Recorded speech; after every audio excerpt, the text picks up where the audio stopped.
dan juga Bapak Ibu sekalian yang sempat hadir pada kesempatan siang hari ini. Baiklah, kami dari kelompok 5 SD Negeri 74 Lubuk Linggau izin untuk mempresentasikan hasil diskusi kami yang sudah kami lakukan beberapa minggu belakang. Adapun materi kita yang akan kami presentasikan yaitu cara kerja otak pada pola pikir bertumbuh. Nah, materi yang pertama akan dijelaskan kepada Ibu Ella. Kepadanya silakan.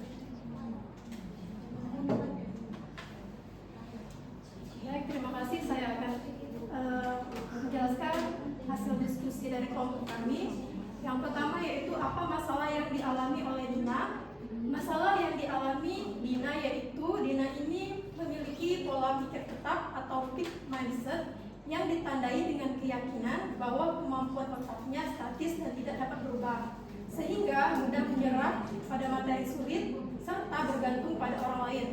Hal ini dibuktikan dengan respon verbal Dina, yaitu aku tidak bisa Bu, aku tidak mampu, menunjukkan adanya keyakinan disfungsional mengenai kapasitas kognitif dirinya.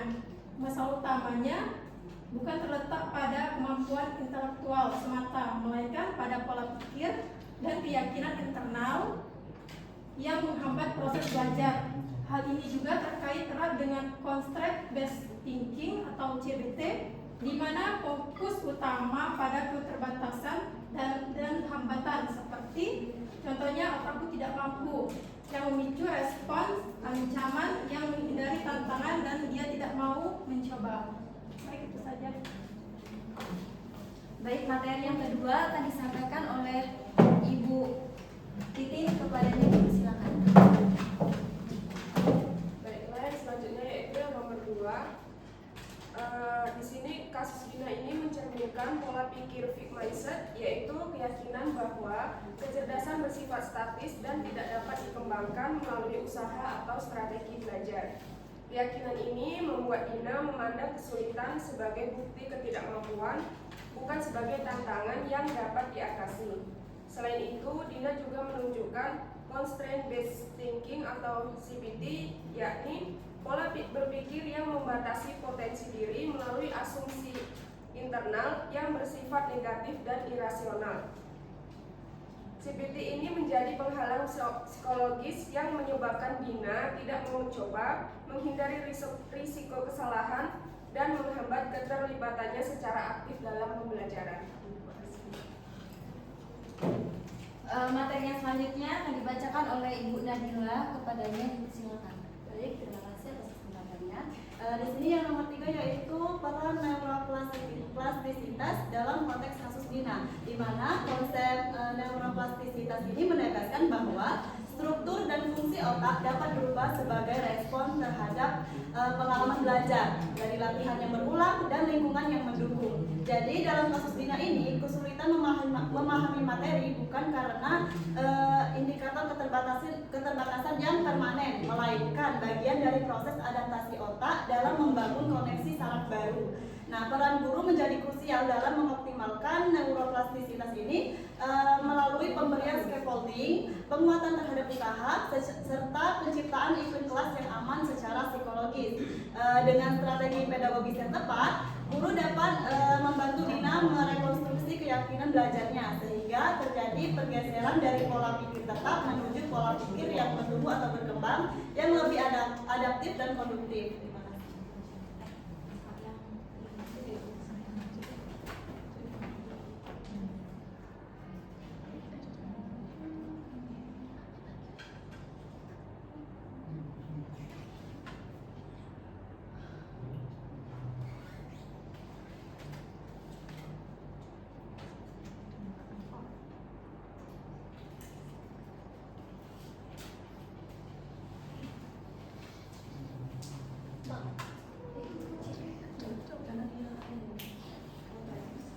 Baik, untuk materi selanjutnya akan dibacakan atau dijelaskan oleh Ibu Lydia.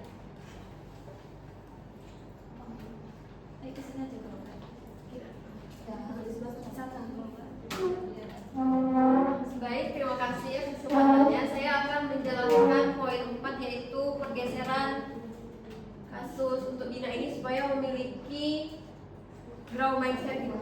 seperti yang kita ketahui bahwa masalah yang dialami Dina ini yaitu mempunyai fixed mindset atau constraint based thinking, yang mana Dina ini takut mencoba hal baru dan menganggap dan tidak bisa mencoba hal baru dan menganggap sesuatu yang sulit itu tidak bisa dipecahkan. Nah, adapun peran guru untuk mengintervensi sederhana dan konsisten itu melalui mindset yang perlu ditanamkan. Nah, mindset yang perlu ditanamkan kepada Dina ini yaitu otak itu bisa berkembang.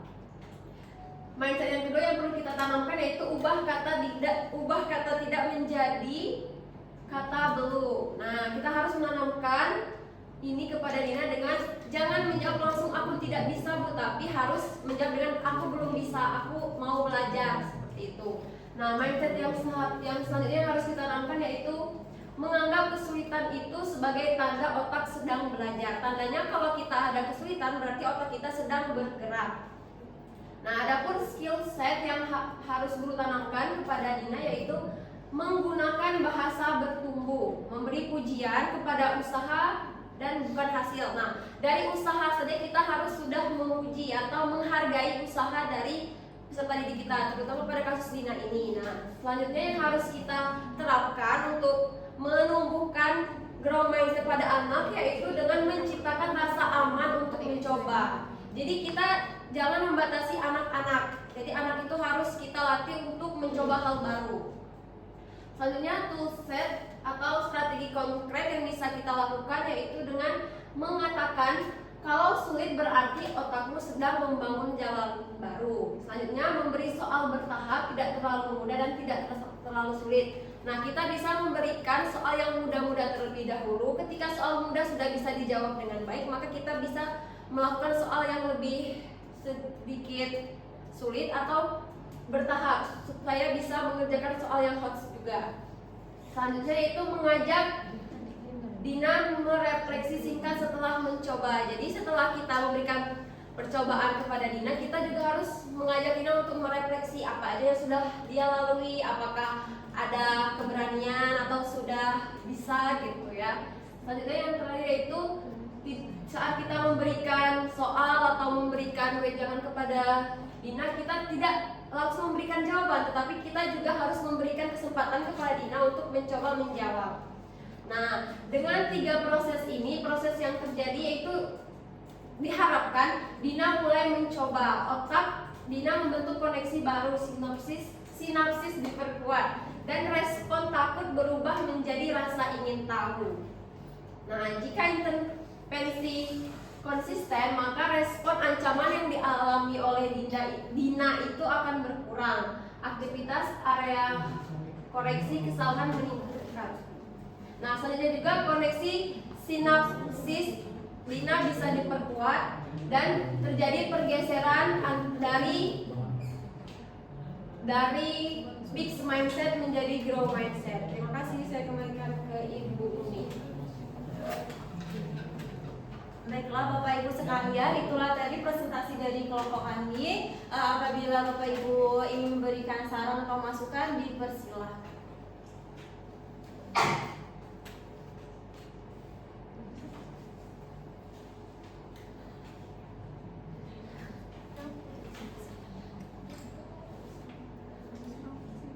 Baik, pada Bapak Ibu jika ingin memberikan saran atau masukan, diperbolehkan.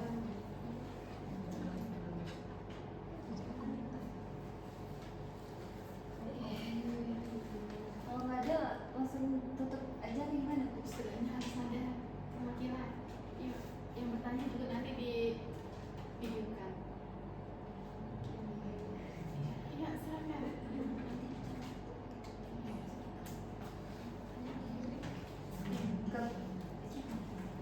Kepada Ibu dipersilakan.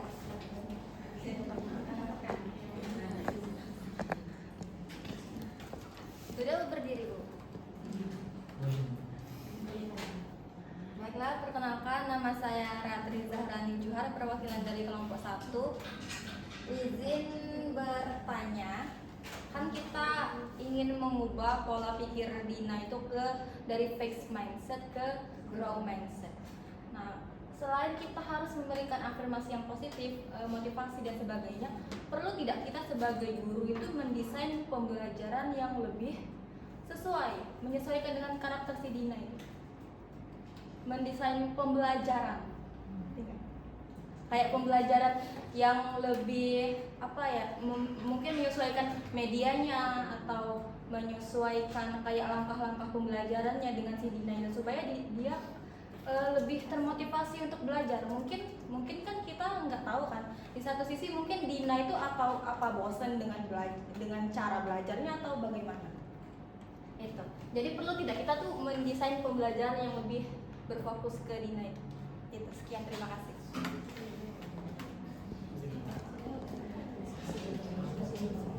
Baik, terima kasih atas pertanyaannya Ibu Rani, Ibu Rani. Baik, kepada Bapak Ibu yang lain, apakah masih ada yang ingin memberikan pertanyaan?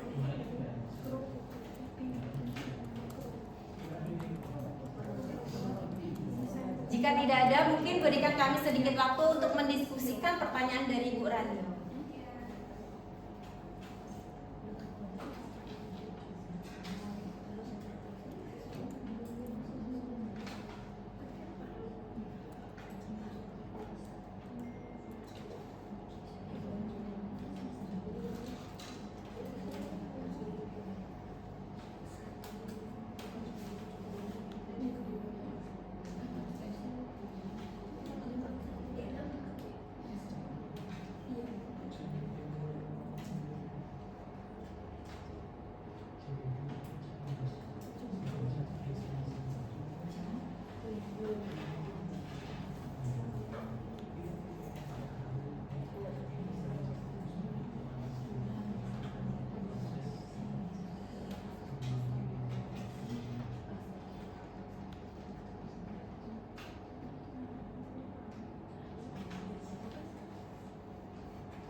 Baik, izin menjawab pertanyaan dari Ibu Ratri tadi. Perlukah kita membuat desain pembelajaran baru yang sesuai dengan kondisi Dina? Menurut kami, sebenarnya kita perlu membuat strategi khusus yang sesuai dengan karakteristik Dina, tetapi perlu diingat bahwa strategi ini harus bisa mengakomodasi seluruh karakter siswa yang ada di kelas itu juga. Jadi strategi ini bukan dikhususkan hanya untuk Dina, tetapi kita harus memikirkan karakter siswa-siswa yang lain juga. Baik, izin menambahkan ya, benar yang dikatakan Mbak Titi. Nah, untuk kasus Dina ini mungkin kita bisa memberikan jam tambahan untuk Dina sendiri supaya Dina bisa mengikuti siswa-siswa yang lainnya, dengan kita juga bisa berkoordinasi dengan orang tua supaya bisa dibimbing juga di rumah supaya Dina ini bisa mengikuti dan bisa grow mindsetnya, bisa naik.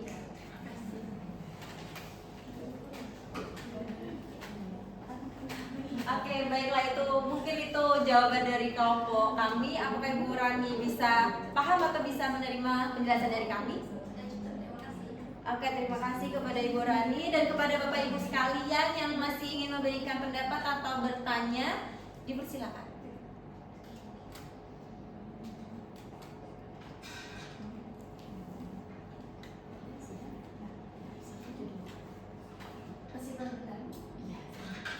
Baik, jika tidak ada yang ingin bertanya atau memberikan masukan lagi, saya akan membacakan kesimpulan dari hasil diskusi kita pada siang hari ini, yaitu di mana Dina mengalami kesulitan belajar bukan karena kurang kemampuan, tetapi karena memiliki pola pikir tetap atau fixed mindset yang membuatnya merasa tidak mampu. Akibatnya, ia mudah menyerah dan menghindari tantangan. Padahal neuroplatisitas kemampuan otak sebenarnya bisa berkembang jika terus dilatih. Nah, dengan dukungan atau adanya arahan dari guru dan juga lingkungan belajar yang tepat, Dina dapat mengubah pola pikir menjadi lebih berkembang atau grow mindset.